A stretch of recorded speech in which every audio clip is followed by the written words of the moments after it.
జనవరి నెల 1వ తారీఖు దగ్గర నుంచి 30వ తారీఖు వరకు 4వ రాశి కర్కాటక రాశి. కర్కటస్య నిశాకరః. కర్కాటక రాశికి చంద్రుడు అధిపతి.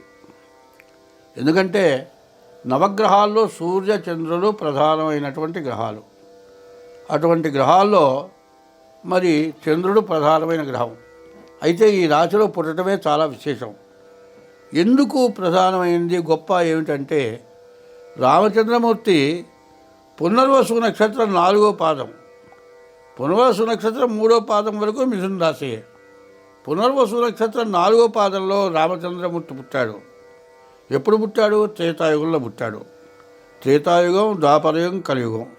ఇన్ని యుగాల నుంచి కూడా రాముడిని తలవని వాళ్ళు లేరు, రాముడిని పూజించని వాళ్ళు లేరు. కొత్త సంవత్సరం రాగానే సీతా కళ్యాణం చేస్తారు. అదే కాదండి, భారతదేశంలో కానీ విదేశాల్లో కూడా, భారతదేశంలో ఇంత చిన్న పల్లెటూళ్ళలో అయినా సరే రాములారి పట్టం పెట్టి పూజ చేస్తారు. ఆఖరికి గుడి కట్టకపోయినా ఒక చిన్న పందిరేసి దాంట్లో పటం పెట్టి సీతారామ కళ్యాణం చేస్తారు. ఇంట్లో పెళ్లి కావాలి అంటే సీతారాముల కళ్యాణం కాంది ఇంట్లో పెళ్లి చేయడానికి కూడా ఇష్టపడరు. అంత గొప్పగా పూజింపబడ్డాడు రాముడు. అటువంటి రాశి కర్కాటక రాశి. ఈ కర్కాటక రాశికి అధిపతి చంద్రుడు. ఈ రాశిలో ఇవాళ కుజుడు బాగాలేడు. ఈ కుజుడు వల్ల కూడా పూర్తిగా నష్టం ఎక్కువగా కనబడుతోంది. అయితే ఈ రాశికి రవి బుధులు ఇద్దరు కలిసి ఉన్నారు. ఇది బుధాదిత్య యోగం అంటారు. ఇది చాలా మంచి గొప్ప యోగం. ఈ యోగాన్ని మనం అనుసరించాలి అంటే, ఈ బుధాదిత్య యోగం చాలా విశేషమైనటువంటి యోగం. ఈ యోగంలో మీరు వ్యాపారం బాగా సాగుతుంది. ఎందుకంటే రవి బుధులు కలిసి ఉంటాం. కానీ మరి బుధాదిత్య యోగం, గురు చంద్రులు కలిసి ఉంటాం. కానీ కుజ చంద్రులు కలిసి ఉంటాం. కానీ ఇవి చాలా విశేషమైనటువంటి యోగాలు. కుజ చంద్రులు కలిస్తుంటే మరి కుజుడు నీచభంగ రాజయోగం అంటారు. ఇట్లాంటి మంచి యోగాలు ఉన్నాయి. ఈ యోగం ఈ కర్కాటక రాశికి రవి బుధులు కలిసి ఉండటం చాలా విశేషం. కానీ అష్టమమందున శని ఉన్నాడు. ఈ శని అష్టమ దోషం, మహాదోషం, ప్రాణకంటకుడు అంటారు. ఇప్పటికీ 2 సంవత్సరాల 3 మాసాల నుంచి కూడా ఈ కర్కాటక రాశికి అష్టమంలో చంద్రుడు ఉన్నాడు. అయితే ఈ లోపల చాలా రకాల ఇబ్బందులు, యాక్సిడెంట్లు కావచ్చు, ఏదైనా విరగచ్చు, ఆపరేషన్లు జరగచ్చు, అన్నీ అవి బయటపడ్డ వాళ్ళే ఎక్కువ మంది కనబడుతున్నారు. అంటే ఈ కుజుడు అష్టమంలో ఉన్నా కూడా మంచిగా మేలు చేశాడు. ఈ అష్టమంలో ఉన్న శని వల్ల ఎంతో మేలు జరుగుతోంది. అయితే జన్మంలో ఉన్న కుజుడు, అష్టమంలో ఉన్న శని చాలా ఇబ్బందికరంగా ఉండేవాళ్ళు. కానీ రవి బుధులు ఇద్దరు కలిసి ఉండటం బుధాదిత్య యోగం, గురువు ఏకాదశంలో ఉండటం ఇంకా అది మంచి యోగం. ఈ రెండు కూడా ఎట్లా ఉన్నాయంటే ఈ సంవత్సరంలో మంచి ఎంత చెడు ఉందో అంత చెడుగా కనబడుతుంది. మరి ఎంత మంచిగా ఆనందంగా ఉంటామో సడన్గా అప్సెట్ అయిపోయి, అన్యాయం అయిపోయి, ఏమీ లేకుండా పోయి చాలా బాధలు పడుతున్న వాళ్ళు చాలామంది, ఎక్కువ మంది కనబడుతున్నారు. అందువల్ల ఏం చేయాలి అంటే, ఈ బుధాదిత్య యోగం ఉన్నవాళ్ళు ఏం చేయాలి? ముందు మీ డేట్ ఆఫ్ బర్త్ ద్వారా మీ జాతకం చూపించుకోవడం చాలా అవసరం. ఎందుకంటే ఇవాళ మీకు ఒక చిన్న ఉదాహరణ చెబుతున్నాను. జ్యోతిష్యులు చెప్పేది అబద్ధం మాత్రం కాదు. జ్యోతిష్యం అనేది ఎట్లా ఉంటుందంటే, అమావాస్య చీకట్లో ఏమీ కనబడని చోట అగ్గిపుల్ల గీస్తే ఎట్లా కనబడుతుందో అట్లా చూసి చెప్పగలిగింది జ్యోతిష్యం. సాముద్రికం అంటే సముద్రం యువతల ఒడ్డును మనం ఉంటుంటే అవతల ఒడ్డు కనబడదు, అవతల ఒడ్డును చూడాలి.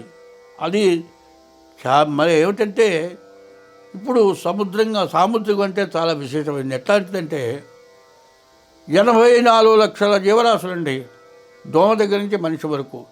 మనం 84 లక్షల జన్మలు ఎత్తిన తర్వాతే మానవ జన్మ ఎత్తాము. అటువంటి 84 లక్షల జీవరాశులు ఎట్లా ఉన్నాయంటే, ఆకాశంలో తిరిగేవి 21 లక్షలు ఉన్నాయండి, భూమి మీద తిరిగేవి 21 లక్షలు ఉన్నాయండి, భూమి లోపల తిరిగేవి 21 లక్షలు ఉన్నాయండి, నీటి లోపల తిరిగేవి 21 లక్షలు ఉన్నాయి. మొత్తం 21 84 లక్షల జీవరాశులు. కానీ నీటిలో తిరిగేవి భూమి మీద, భూమి లోపల, ఆకాశంలో, నీటిలో ఈ 4 రకాల జీవరాశులు సముద్రంలో ఉన్నాయి. చూడండి, నాగకన్య అంటారు, మత్స్యకన్య అంటారు. ఇట్లా అన్ని రకాల స్వరూపాలున్న జీవరాశులు సముద్రంలో ఉన్నాయి. కాబట్టి ఆ సాముద్రికం చేయడం చాలా కష్టం. సాముద్రికం, హస్త సాముద్రికం, దాన్ని సముద్రంతో పోల్చారు. సముద్రం ఈదటం అంటే మాటలా? సముద్రం ఈదటం చాలా కష్టం.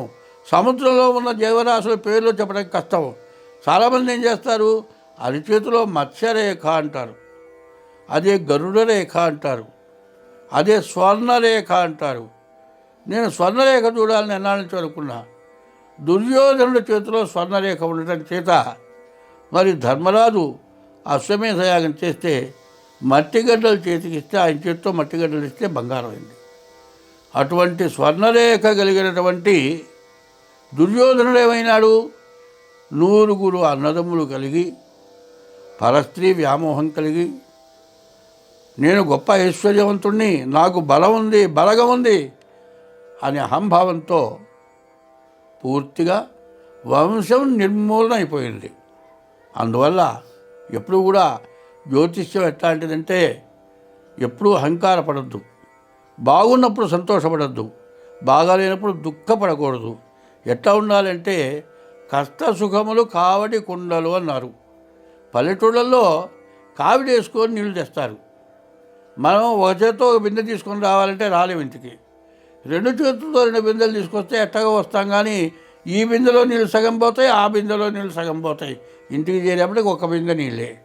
అదే కావిడి వేసుకునే వాళ్ళు ఏం చేస్తారు, ముందు 2 బిందెలు పెట్టుకుంటాడు, వెనక 2 బిందెలు పెట్టుకుంటాడు. 4 బిందెలు కావిడి మీద బ్యాలెన్స్ తోటి వస్తాడు. సైకిల్ దుక్కేవాడు ఎట్టా వస్తున్నాడు, బ్యాలెన్స్. తను ఒక్కడే కాదు, ఇంకో మనిషిని ఎక్కించుకొని కూడా వస్తున్నాడు, అది బ్యాలెన్స్. అదే ఒంటరిగా మనిషి లేకుండా బ్యాలెన్స్ చేయకుండా సైకిల్ పోతుందా? బ్యాలెన్స్ లేకుండా కావిడి వస్తుందా? అట్లా జ్యోతిష్యం అనేది బ్యాలెన్సు. ఈ బ్యాలెన్స్ అనేది చూసుకోవాలి. ఈ బ్యాలెన్స్ చెప్పగలవాళ్ళు జ్యోతిష్యులు. నీకున్న చెడుని చెప్పి, నీకున్నటువంటి మంచిని చెప్పి, నీవు ఎట్లా బాగుపడతావో. చెడిపోకూడదు. 60 ఏళ్ళు వచ్చిన దాకా ఎవడైనా సరే బాగా సంపాదించిన తర్వాత సర్వస్వం కోల్పోతే తర్వాత ఏమైనా చేయగలడా? దాంతో కుంగిపోతాడు, ఇక ఎందుకు పనికిరాడు, మంచానికి అంటుకుపోతాడు. అట్లా కాకుండా నీవు బాగుండాలి. వయసులో వాడైనా సరే చేతిలో ఉన్నదాన్ని పోగొట్టుకోవటం అంత అశ్రద్ధ ఇంకొకటి లేనే లేదు.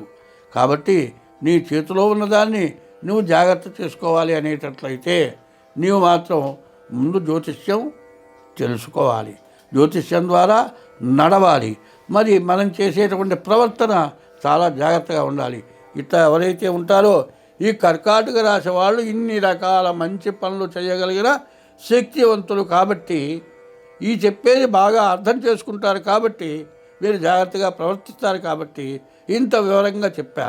ఎందుకంటే వినగలిగిన వాళ్ళకి, చేయగలిగిన వాళ్ళకి చెప్పడం చాలా విశేషం. కర్కటస్య నిశాకర, అందులో పుష్యమే నక్షత్రం అని చెప్పారు. ఇజ్యాద్యౌ తిష్య పుష్యేతు పూజితో గురునామక వాగీశ్చామరేద్యశ్చ జీవో దివ పురోహిత. ఈ పుష్యమే నక్షత్రం కర్కాటక రాశి వాళ్ళు ఎవరైనా సరే ఎవరికైనా చెప్పగలరు, ఎవరినైనా మార్చగలరు, ఎవరినైనా మంచిగా తయారు చేయగలరు, అంత గొప్పవాళ్ళు అవుతారు. కాబట్టి ఈ కర్కాటక రాశిని ఇంత వివరంగా చెప్పడం జరిగింది. స్వస్తి.